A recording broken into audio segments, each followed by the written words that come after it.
Ladies and gentlemen, this is Miss Grand International 2025.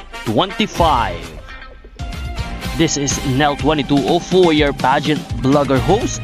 Don't forget to like and subscribe. Good day pageant lovers! Mainit na mainit ang labanan ngayong taon sa Miss Grand Philippines 2025 at isa sa mga pinakapag-uusapan ng face-off ay ang pagitan ng dalawa sa pinakamalalakas na kandidata, Emma Mary Tiglao ng Pampanga at Anita Rose Gomez ng Zambales. Kaya ang isang sikat na pageant page, ang Pageant Aficionado, ay naglabas ng head-to-head survey ng kanilang official headshots at in just 5 hours, ang pulso ng taong bayan ay nagsalita na. Sa maikling oras pa lamang ay lumamang na agad si Emma Mary Tiglao sa headshot na ito. Makikita mo talaga yung lakas ng presensya niya. Pero hindi nagpapahuli si Anita Rose Gomez para sa kanyang headshots.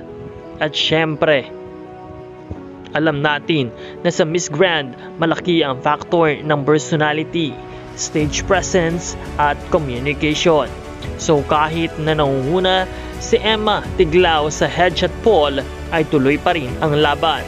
Dahil si Anita ay may track record and she knows how to own the stage. This early survey is just one aspect.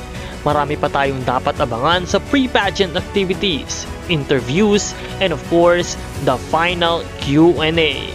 Ngayon, mas umiinit na ang labanan. Sino ang iyong bet na manalo? Team Emma ka ba? O Team Anita? Comment down below and let's talk.